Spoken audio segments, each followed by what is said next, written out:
In 1.3 miles, you'll realize you've been mispronouncing epitome your whole life. At the roundabout, you will remember you said something at dinner you wish you hadn't, and will think about it for decades. You have arrived at your destination, but it turns out there really is no destination, and life just keeps going. Wherever life takes you, protect your home and auto with a bundle from Progressive. Progressive Casualty Insurance Company, affiliates, and other. This is Sarah Silver with your Fox Valley forecast, brought to you by KFC. Today, partly sunny with a high near 40. This afternoon, a south wind brings gusts up to 20 mep. Tonight, mostly cloudy with a low around 34.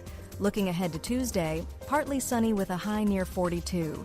Currently, it's 22 degrees and partly cloudy.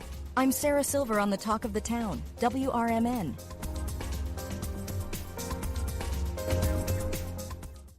A KFC tale in the pursuit of flavor. The Colonel made his $10 Tuesday bucket so full with 8 pieces of juicy, crispy chicken or tenders that it might just last you till Wednesday, if you've got that kind of self-control. I mean, some people want leftovers. Others are more into right nowers. The Colonel lived so we could chicken. $10, 8 pieces, one big deal with KFC $10 Tuesdays. Prices and participation may vary. Taxes, tips, and fees. Who knows what evil lurks in the hearts of men? The Shadow knows. Each night, the Master of Disguise stalks the darkness, outwitting criminals with chilling certainty and supernatural suspense. You really should believe in ghosts now, Commissioner. And in shadows. Join the Shadows for classic radio drama filled with mystery, menace, and intrigue. Nightly from 10 to 10:30 p.m. Part of late night radio here on WRMN. Welcome to WRMN, your trusted voice in the Fox River Valley for over 75 years. We bring you fact-based news, good faith discussions, and entertainment that brings people together. From national headlines to local stories, WRMN is your home for thoughtful dialogue and community engagement. No matter the time of day, where you're listening from, or who you are always welcome here. Thanks for making us a part of your day. This is the Talk of the Town, WRMN.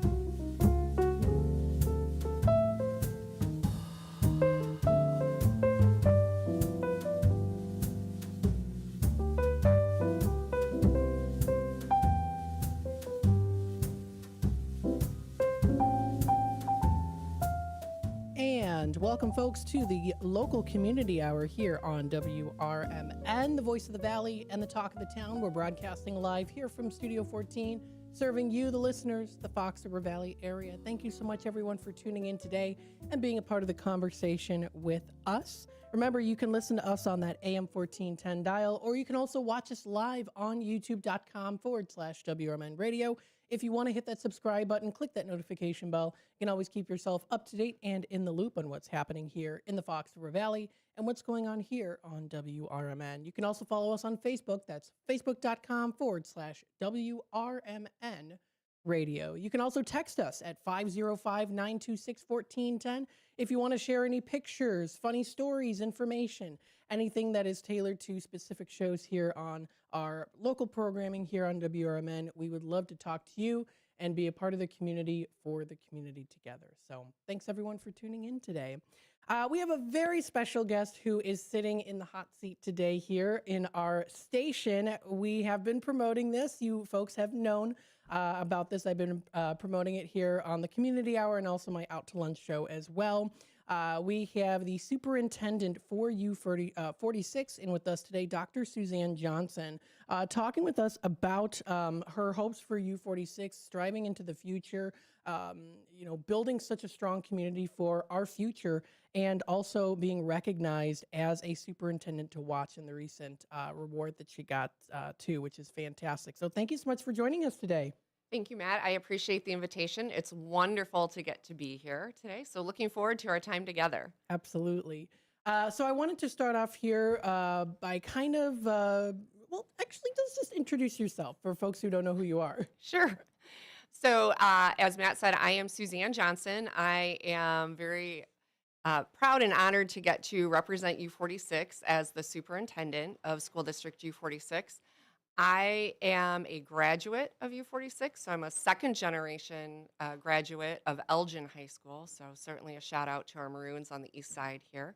I am also a second generation educator in U46, so both of my parents were career educators in U46, and I have children in the school district. So I share all of that because it's really deeply personal and professional that I'm here. I've lived here. I've only been an educator in U46. This is my 29th year. Started as a teacher as at Canton Middle School before moving on to Bartlett High School as a teacher. Eventually became principal at Bartlett High School and then transitioned to the district office as an assistant superintendent, teaching and learning in 2013. And continue to have opportunities to grow and lead and to collaborate with our colleagues in our community. And then after Tony Sanders accepted a post for the Illinois State Board of Education, I had the good luck of being chosen, selected as the interim first superintendent, and then selected as the superintendent. So That's awesome. So you've had quite a bit of experience growing up in U46, again, attending Elgin High School. So that personal experience in the community really helped you a lot. How did it help to influence your pursuit in education and leadership? I think interestingly enough, growing up, I did not want to be a teacher. Okay. And that was likely, I don't mean to blame my parents, but because my parents were educators, my mom was a teacher, my father was a principal in School District U46. As a child, once upon a time before social media existed and all of this connectivity, like when you started today and there's like 20 ways to connect with you this morning, even at that time, two things stood out in my mind about having parents that were educators. So one was that we couldn't go anywhere without somebody knowing my mom or my father. Were you my sixth grade teacher? Aren't you Miss Sack? And so there was also a lot of that. And I, from a young age, really craved that kind of quieter life. I didn't enjoy all of that attention, and I wasn't even the one getting the attention. My parents were. So that was number one.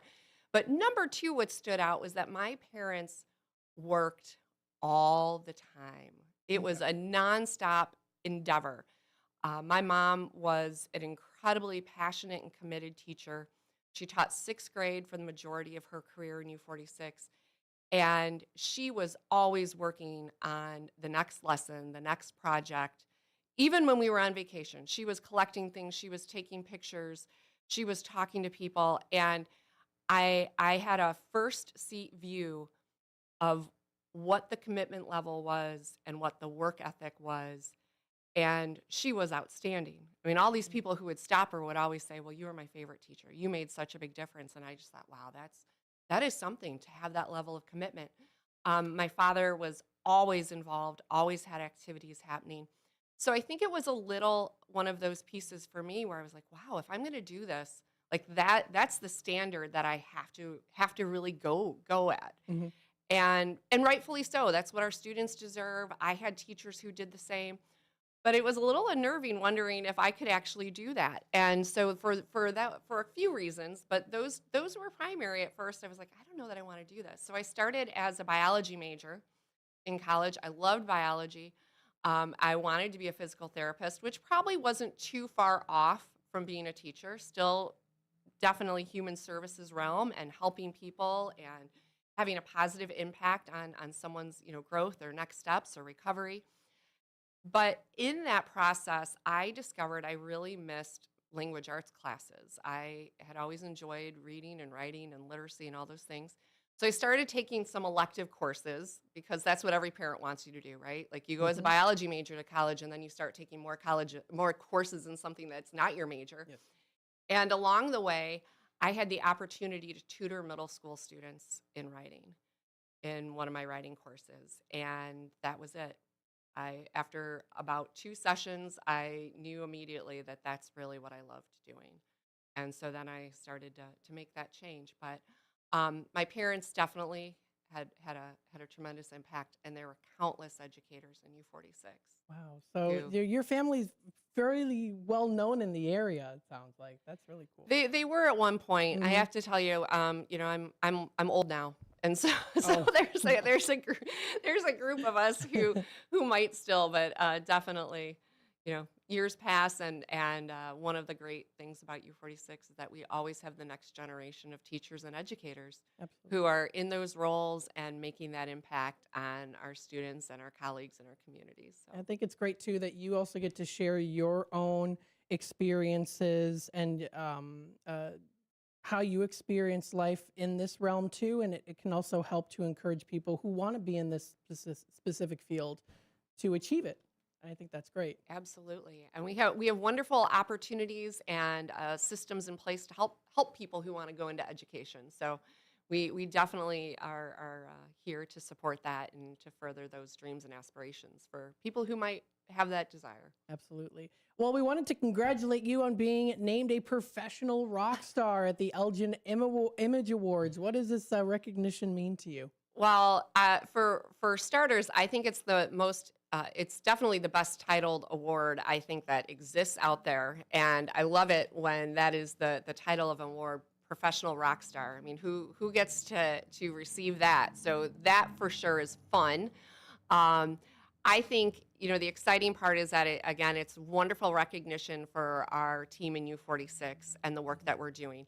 I get to be the superintendent. I get to be here speaking with you. I get to share our message, support the work of our team. But it really is a celebration of so much of the work that we're doing throughout U46.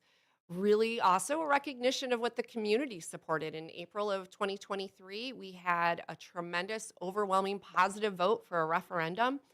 And that referendum through Unite U46 was brought forward to make changes to support our buildings so that it aligns with the instruction that our students need. And being able to make those updates and to update buildings, especially in Elgin. We as a school district have done tremendous work for the last 130 plus years, being stewards of our tax dollars, but we have buildings that are still in use. And generation after generation, they have supported our students. It's time to make those updates. And so I think part of that certainly is enhancing that image and making those spaces safe and welcoming and making sure that our students feel included and they belong. And then that the instruction aligns with that as well. It's certainly instruction in 2026 looks different than it did in 1886 or 1896. Yes. And so I think that, again, that award is really a recognition and celebration of what we're doing. It's a band effort. It's not an individual. I tell people all the time it's a team sport. And in that case, I think it's a recognition of our extensive band. So Absolutely. it's fun. That's fantastic. Tell us a little bit here if you want to share some examples of communication strategies you prioritize in U46. Absolutely. So we have a couple of things that we certainly, or I know that I try to look at and really bring forward. So one is that we, a couple of years ago, started an effort to really celebrate and recognize the work that's happening. I think in education, I shared this just a little bit ago, it's many times a real heads down approach. We do the work and we're committed to the work and we let the students and the work, speak for itself.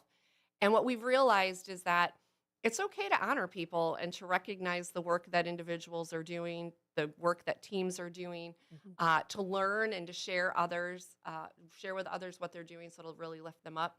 So part of our effort then, especially with our strategic plan, is to recognize the places where we see success. And so those are, exciting ways to recognize people. We do that during, whether it's my weekly message that goes out to our team.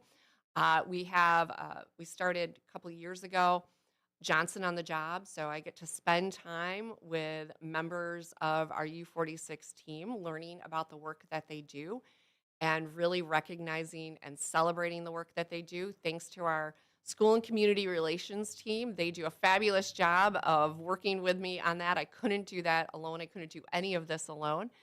But we spend time really trying to, again, learn about what our colleagues do, but celebrate what they do in alignment with our goals across U46. And I think one of the most remarkable pieces of that is the response.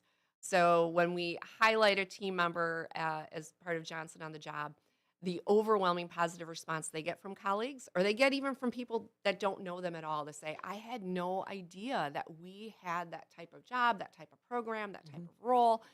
And so they also get that outreach. And then the other piece that I think is just terribly exciting is somebody else will reach out and say, hey, I saw you just cover, for example, we had a science teacher, because elementary science is a standalone course. It's almost like an elective kind of set for students now, but it's required, so nobody worry about that. But then someone will reach out and say, you know what you should go look and learn more about? You should follow up with this person. I think this program would be wonderful to highlight. And so again, it's really exciting to see that move forward. So we're learning, we're connecting to the strategic plan, and then we are also, really being able to elevate our colleagues and our team members in a positive manner. And I do think that means a lot. The other piece, as I've shared a few times, is really trying to ground everything. We have a brand new strategic plan that the board supported a year ago, and so that's been in place this year.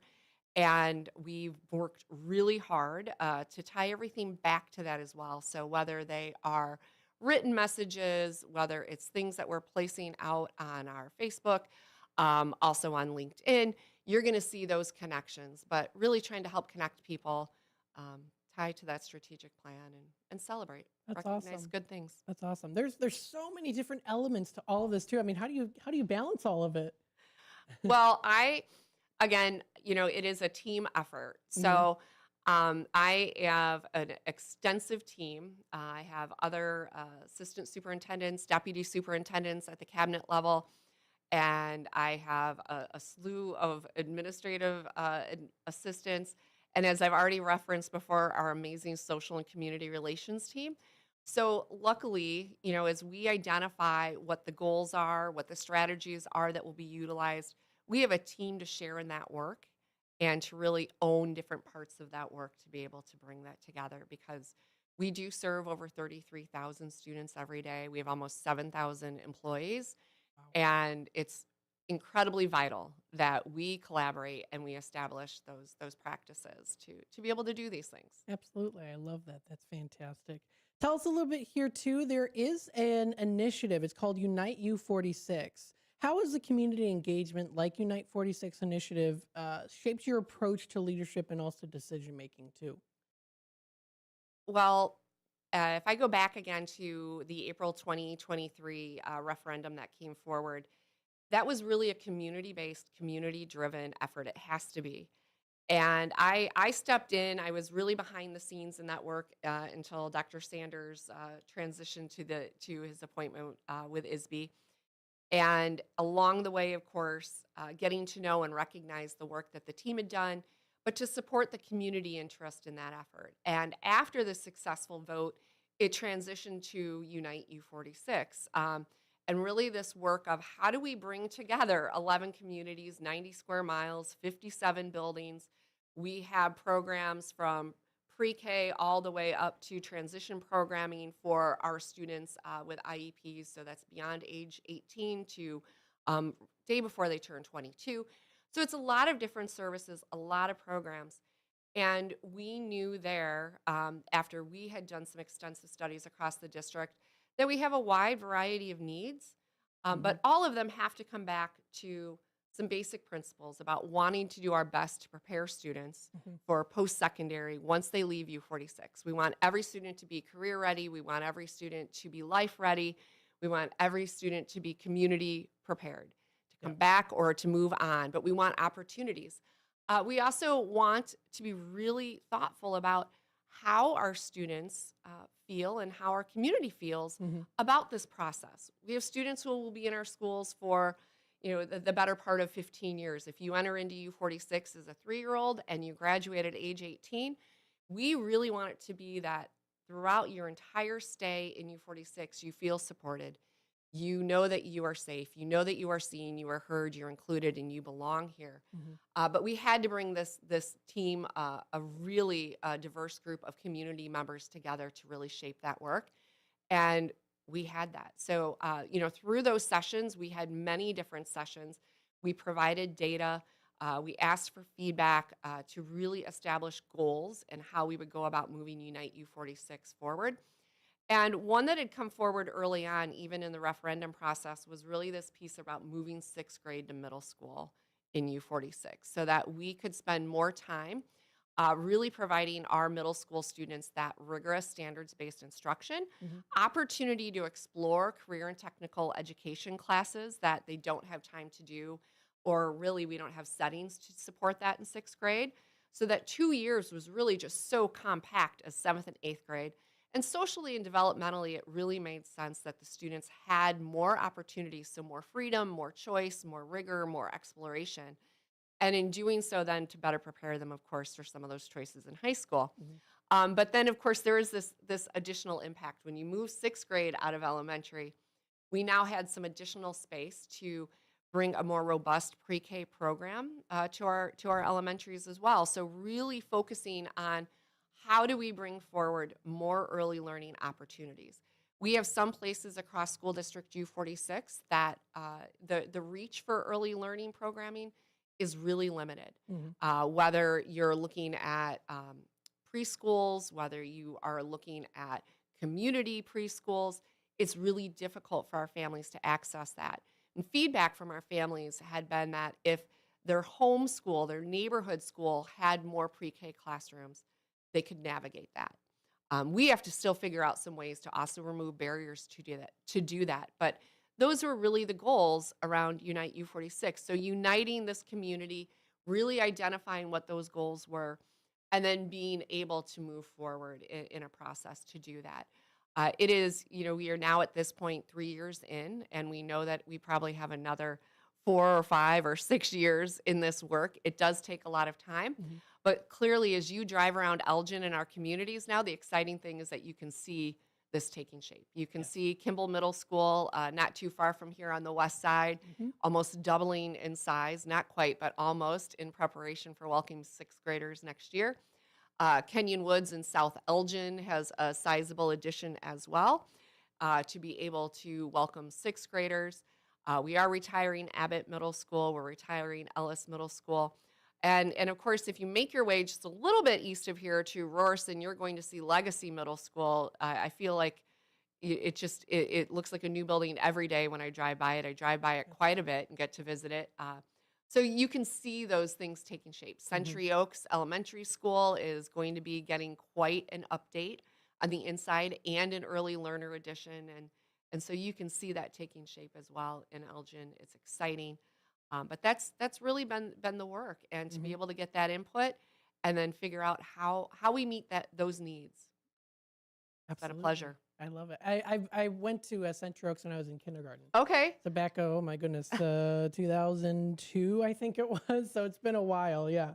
But I still remember it very well, absolutely. I know that equity and inclusion are both something that are frequently discussed in education, especially making sure that students feel welcome. How do you ensure that is, and are there programs in place that help with that? Yeah. So in U46, we have a number of programs that really focus on that effort, and our work does as well. Think back now, about the last 6 or 7 years, even prior to this newest strategic plan, we have a very robust equity committee and team that works. So we have an assistant superintendent of equity and innovation, and through that, we have a number of programs that are really focused on making sure that all students have access. But we've been working on an equity plan in U46. We had a previous strategic plan that was in place.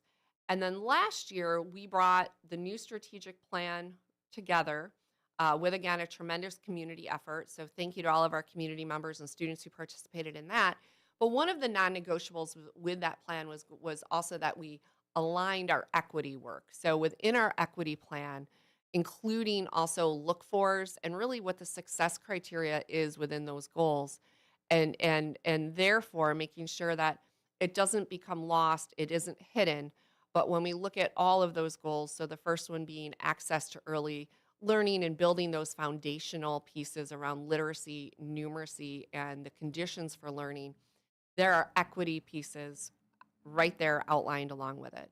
And you see that through all of them. Our second goal around safety, belonging, and inclusion, our third goal around academic growth, and then fourth, that post-secondary success piece. In U46, that we've gone, so far as well, is that we have board policy. So we have board policy that builds off of school code that outlines what our equity commitments are and what our equity work will be. We also have programs that are also outlined within those board policies. Being one of the largest dual language school districts in the nation, and being really one of the first to go pre-K 12 in dual language programming, that's an example where we really elevate and lift languages together. So the focus on that, our students come to us with many different strengths and experiences, and how do we really build upon that and celebrate that and provide access to all students to be part of those programs. As I mentioned, our equity and innovation team, post-secondary success resides in equity and innovation. So when we think about that in U46, those would be our magnet schools, those are dual credit programs, that's advanced placement, those are all of our career credentials. We have it placed in equity and innovation because it is so very important that we look at that by student group, we look at that by student strength, we look at that by our goals, and we work to remove barriers so that across the school district, regardless of where students live, regardless of their primary language, regardless of any of their strengths or specific goals or programs that they might be placed in, it's our job and responsibility to remove those barriers. So those are some of the pieces. And of course, our early learning work is really essential when we think about equity. We know that the sooner we can support students with access to that really quality, rigorous early learning programming, the more likely they are to see that enhanced and accelerated growth throughout their time in schools. Absolutely.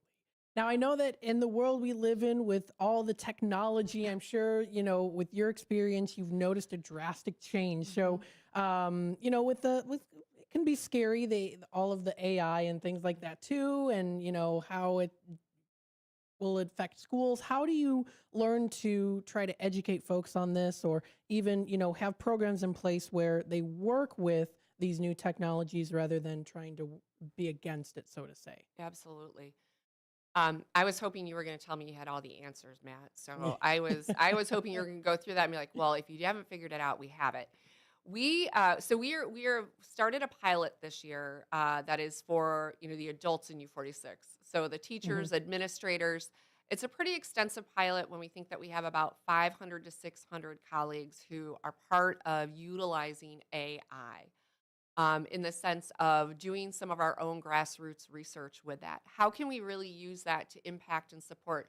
First, when you hear of a school district utilizing AI, of course, we think about instruction. So what is instruction going to look like? How do we find a way to help our students, but each other, identify how AI can make us better at what we already do? Not replace it, but how do we make it better? And are there things that we can use AI for, even operationally, in an instructional sense? Can it help us identify standards and possible strategies or assessment methods, but not actually do the work? And I think that's the biggest focus for us right now. And so we're still working on that. We're still learning that. The other way, of course, is that across U46, we have a significant operational team. So when we think about the logistics across U46, moving things, of course, a system where we move students every day. We have over 20,000 students who ride buses to and from school.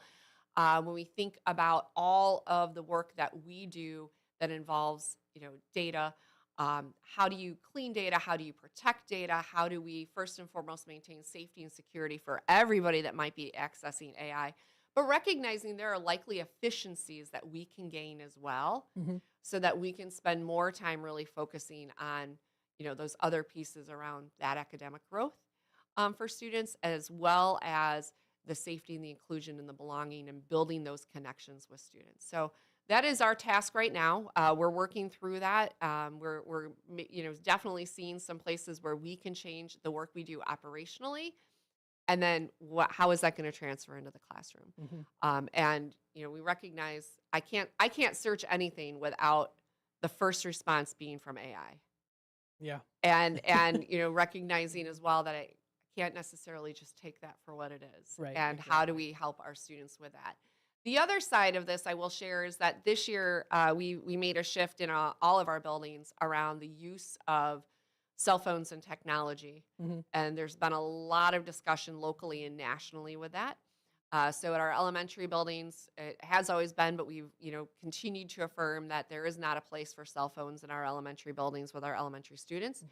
At the middle schools, our students are all utilizing the Yonder pouches, or their cell phones are away for the entire day in lockers as well.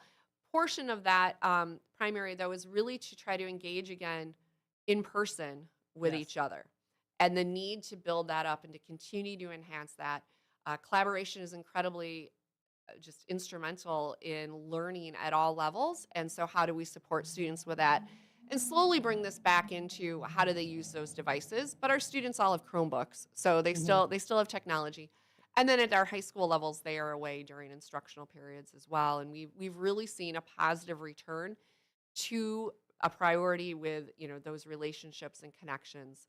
It's improved so many pieces of our conditions for learning. So it's going to be an interesting balance as more and more tech comes forward, and we still want to prioritize relationships. Absolutely. And I know COVID really took a turn on a lot of people when it came to that face-to-face conversation because they couldn't have it. So it's also trying to get students to, especially very young students who maybe they were going to start, elementary school, and then COVID hit and they had to do it through virtual or some other certain program too. So there's a lot that goes into that when it comes to trying to teach them those social skills too. But I would also say that, the parents also have to be involved as well too, to work all together. And so I think that that U46 really does such a great job in making sure that everyone knows what's going on and these different programs are in place. And folks, you can find more information. Actually, how can people find more information about U46? Well, people can find more information about U46 in a number of ways, but at first, to highlight our webpage. So at u-46.org, our district, or about U46, we have all of our resources. You can find board meetings. You can find strategic plan updates. We also have a Facebook page, but a YouTube channel as well. So please check out the YouTube channel. The YouTube channel has those, I mentioned Johnson on the Job. It also has, again, all of our board meetings, our strategical plan updates, all of those presentations, probably more information so we can help sort through that. You also have access then to all of our schools. I really want to highlight, though, the importance of reaching out to our individual buildings and programs. So if we do have families or we have community wondering, questions about specific buildings or about programs, our principals are so passionate about what they do, really being the lead learners in all of our buildings. They are so very helpful when somebody either reaches out via phone or email, has questions. It might be somebody who's new to the community. It might be a new family. So I would always encourage anyone to go directly to the source as well, because they're very proud of their buildings and would love the opportunity to talk about all that's happening there. Absolutely. So that is u-46.org for more information. We only have a little bit of time left here, but how, looking ahead, what's your vision for the future U46? How do you hope to inspire students, continue to inspire students, educators, and board members in the community? Well, again, back to Unite U46, I'm really excited to see the work continue to progress there. So some of those things that we've been highlighting, that shift of sixth grade to middle school, 2 years from now, our students will all be in sixth grade in the buildings that they're going to be in. Next year, Legacy will not open until the 2027-2028 year. So there'll be a little bit of lag as we do that. Additionally, we'll have more of those pre-K programs in place in our elementary buildings, which I think is tremendous. And thanks to our partnerships, that post-secondary work, again, will continue to grow. So I share, about what that update and what things physically will look like through Unite U46. I think that's really exciting. But beyond that, it really comes down to that post-secondary preparedness. Our goal is to have every student graduate with a diploma or a certificate from School District U46, depending on their program, and to have lots of options and opportunities, because that's what's most important. We want our students to leave U46 with the ability to make the choice to become and do whatever it is that they want to be able to do. And along with that, then we know that it's really important that they feel good about that work that they are committed to and all of the programs they're part of, all of the activities the entire time they're here. So, really focusing on that safety, that inclusion, that belonging, that connectedness piece, so that when they graduate U46 and they tell us the amazing things that they're going to go on and do, as I referenced, in my own parents early on in our time together today, it's always so fulfilling and heartwarming to hear about all the people that had a hand in that. So when they say, I'm going to go off and do this, and I really owe that to this person, or because so-and-so took the time to connect with me and to tell me how good I was at something, I didn't even see that in myself yet. What we want for absolutely every student. Opportunity and having had that experience where they were believed in and they were seen, and now they're going to go out and do it. Absolutely, because they're the future. They are. We want to make sure that they're prepared for that. So that's fantastic. Well, Dr. Johnson, thank you so much for coming in today. We greatly appreciate it. We definitely would love to have you on the air again here. There's so many different, specific topics that we could talk about. I mean, so many different things. So we'll definitely work to do that too. But thank you again so much for your time. Thank you. Appreciate it. Absolutely. Folks, we'll take a quick time out. And we'll be back with more here on the local community hour, WRMN. Stay tuned, and we'll be right back. Veterans, we're no strangers to helping others. It's what we were taught, trained, and told to do. It could be for anything. Helping a friend move. Listening to a fellow veteran for hours, at any hour of the day. Or just simply making time for people. A neighbor, a loved one, or even a stranger. We're often the first to help others. There's no question about it. But we do have one question for the veterans listening. When was the last time you reached out for help? Perhaps it's time to do for yourself what you would do for others. If you or someone you know needs resources, whether it's for stress, finances, employment, or mental health, don't wait. Reach out. Find more information at va.gov/reach. That's va.gov/reach. Brought to you by the United States Department of Veterans Affairs and the Ad Council. When I never graduated from high school, I realized I wanted to go back to school because I didn't want to work these back-breaking jobs the rest of my life. With the help of my father and having my son, that was all the motivation that I needed to come back to school. I felt accomplished, made me feel that I could take on whatever challenges life throws at you. Find free adult education classes near you at finishyourdiploma.org. Fitting in shouldn't be hard, whether in life, on the court, or in the classroom. At Elgin Community College, you could find your place alongside those expanding their horizons, exploring rewarding careers, and achieving their dreams. A place for doers, thinkers, and believers. At ECC, we see you, we believe in you, and you'll fit right in. Learn more at elgin.edu/belong. Hi, I'm Ryan Blaney, a third-generation race car driver, and we dedicate a lot of our time to going as fast as possible. My grandpa Lou is the reason why my dad and I started racing, and I'm really proud to follow in his tracks. But when my grandpa was diagnosed with Alzheimer's, it was a very unexpected bump in the road for us. I've learned a lot on this journey with my grandpa Lou, and the memories of my grandpa will always be with me. It's important to notice if older family members are acting differently, experiencing problems with their memory, or having trouble with routine tasks.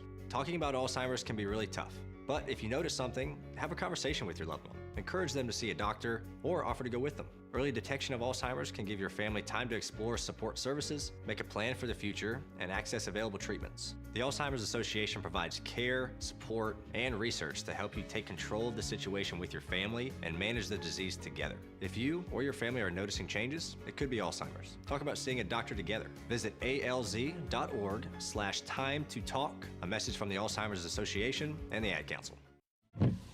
They're simple, boring, never thought of until they're needed. They're windshield wipers. Only when Mary Anderson became annoyed that New York trolley drivers were stopping to wipe their windshield by hand did anybody do something about it. By attaching a spring-loaded arm to a rubber blade, one woman made travel easier and safer. Look to innovate and pass it on. From passiton.com. Ever tried balancing a dozen eggs in one hand while hopping on one foot? Or maybe juggling cats while riding a unicycle? Sounds ridiculous, right? But guess what? That's exactly what texting while driving is like. Your human brain only has the capacity to focus on one thing at a time. So when you're behind the wheel, give driving your undivided attention. Don't drive distracted. A message brought to you by the National Highway Traffic Safety Administration, Project Yellow Light, and the Ad Council.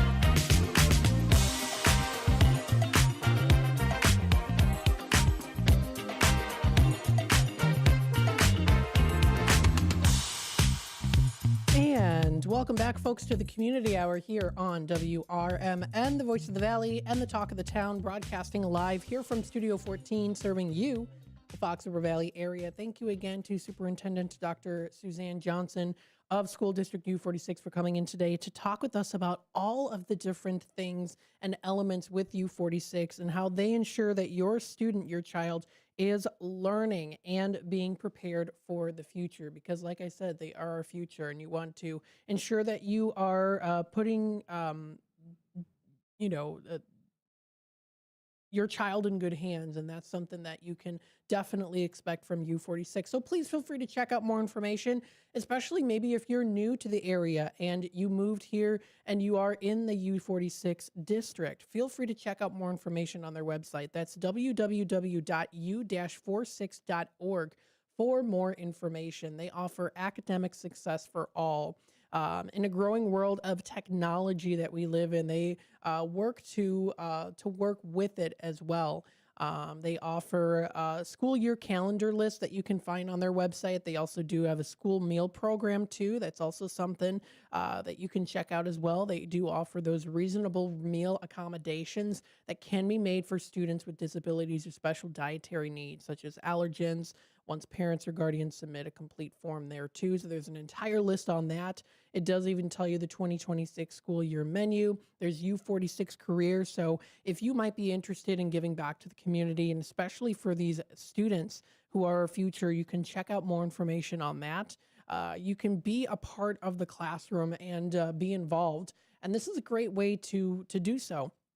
I know recently I read about the U46 Planetarium Observatory. It was inducted recently into the Alliance of Historic Observatories, which is so cool.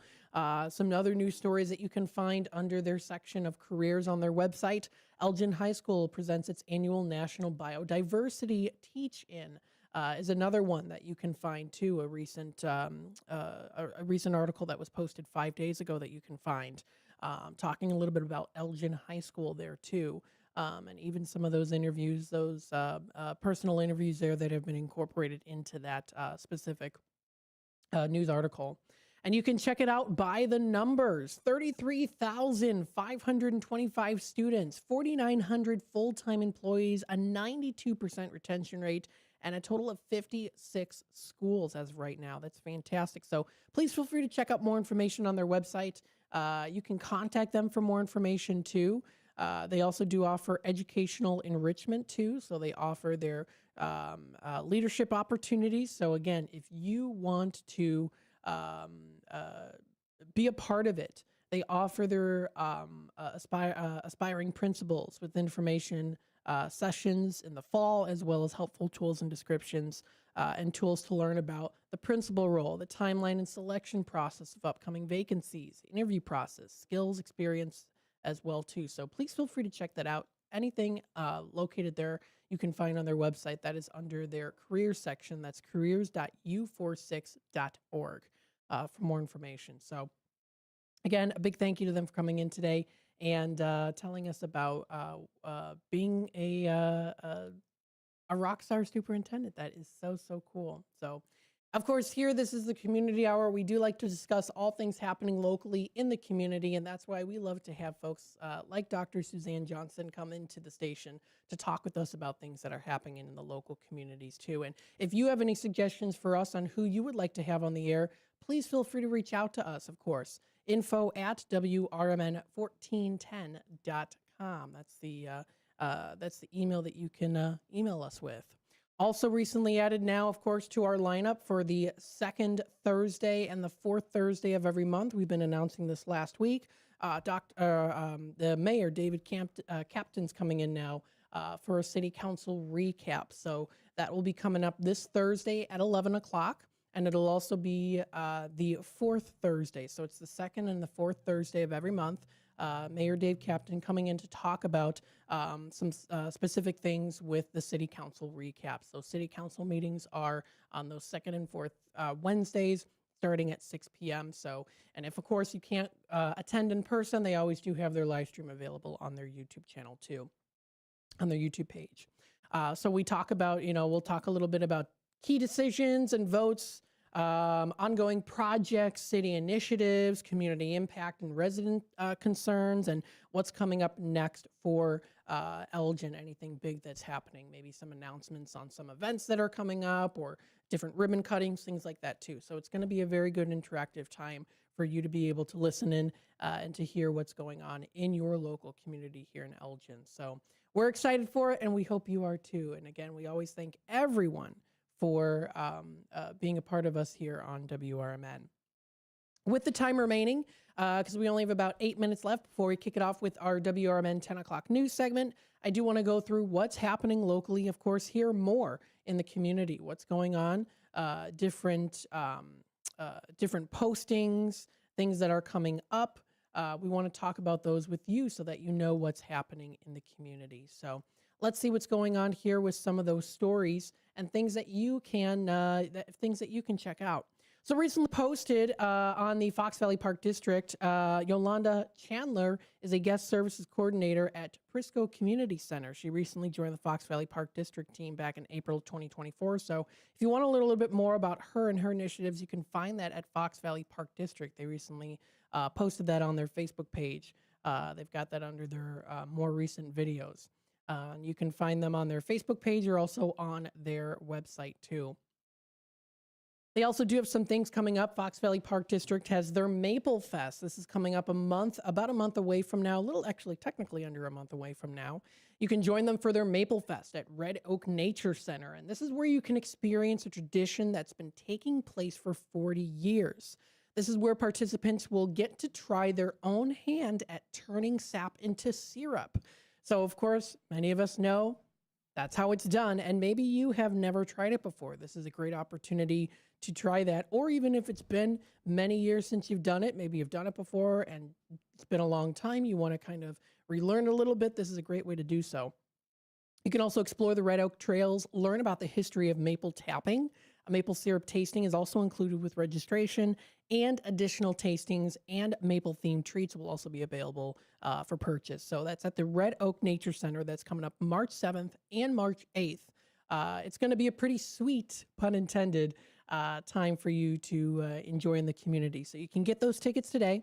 There is a link directly through their Facebook post that you can find on the Fox Valley Park District's Facebook page, and that's March 7th at 10 a.m. until 3, and then March 8th at 11 a.m. until 3 p.m. So it's only $5.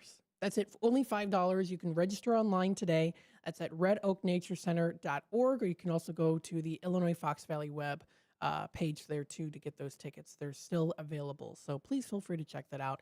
Sounds like a good time to go to that Maple Fest.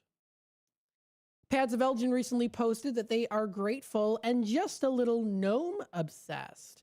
They're incredibly thankful for the Gnomes for Home to John Lefleur and Gnomes for Home for choosing for the second year to raise funds to support Pads for Elgin. This fundraiser brings together creativity, generosity, and a little bit of mischief in the very best way, of course. So the gnomes may be whimsical, but the impact is real. They help ensure that their neighbors and our neighbors have access to shelter, meals, and relationship-centered care. So very cool. And I do like gnomes. They're cute. That's very cute. Judson University recently posted that where knowledge meets heart, Judson is the home for lasting connections. So, of course, if you want to find more information, if you're looking to maybe attend Judson University, if it's a college you might be wanting to pursue to go to, you can find more information posted. They also do offer a really fantastic sports program there, too, including scholarships. I've met many folks who come from around the world who have been on that scholarship before. So, definitely a good one to check out. You can find them there at 1151 North State Street in Elgin. I know they recently just opened up a building around the corner here too, so that's fantastic. So many other great things, of course, are coming up too. You can find this all at exploreelginarea.com if you're looking for the Elgin area. There's also enjoyaurora.com also, which does kind of go through a little bit more on some things more towards Aurora, so a little bit more down south from the Elgin area. But again, all of that is all of that's going on. We wanted to let you know, of course, Simmons Madison Funeral Home is still accepting Valentine's Day cards for veterans. Today is the last day. The deadline is at 4 p.m. So if you do want to ensure that your Valentine's to a lot of different veterans and folks who are in nursing homes, hospitals, and churches and senior living facilities are delivered on time. By 4 o'clock today is the deadline to do so. So you go to their location. They're at 305 Park Street here in Elgin, and they're open Monday through Sunday during business hours. But again, today's the last day to get those envelopes in. So if you're looking to make an impact in the community, even just something small like giving a Valentine's Day card to folks out there, who are part of local veteran service organizations and more, today's the last day to do it. Again, that's coming up. That's at 4 p.m. is the deadline. So you have about roughly 6 hours or so left if you do want to do that. So that's coming up in recent news. Some other things here too, and I know I recently just talked about the U46 Planetarium. They do have an event that's coming up tonight. That's at 4 p.m. and it's going until 7:30. This is a U46 public sky show. Now, the U46 Planetarium presenting its first truly bilingual program. Archaeoastronomy is the practice of building structures to track patterns in the sky. This is a program that features the full dome show Mayan Archaeoastronomy, Observers of the Universe. Now, this is going to be presented in English at 4:30 p.m. tonight and in Spanish and Espanol at 6:30 p.m. So this is a presentation. It's a self-guided building tour, which is optional from 4 o'clock until 4:30 if you want to arrive there a little bit earlier. And it does tell you exactly who's going to be there when it comes to the teacher. So it looks like Joe Kellenberger, who's the teacher and director there, will be available, and also Deb McCullen of U46 Science and Planetarium Coordinator. So it's going to be a great time, and they are located at 312 Watt Street, corner of Watt Street and Raymond Street is where they are. And they are a fantastic planetarium to go to.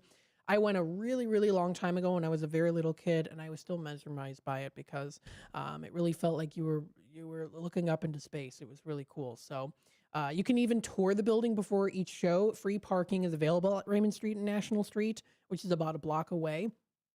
And again, the program does feature the full-time dome show. So please feel free to check it out. It's coming up tonight. It sounds like a really great opportunity to discover the many wonders and the mysteries of our outside of our planet, right? There you go. So very cool. Again, it is also, again, a bilingual program, so no reservations are needed, but seating is very limited. So first come, first serve. That's coming up tonight. And it's free. It does say admission is free for 2025-2026 school year students. Donations are welcome. $2 per person is appreciated. So giving back to the community, that's where the money goes back to, is back into your local community. Thanks everyone for tuning in today. We appreciate everyone being a part of our conversation here and a part of our community and the many different communities that we have here in the Fox River Valley. We hope that we can help to tailor to all of them here on WRMN AM 1410, your trusted local radio station. We'll be back with more coming up with our 10 o'clock news.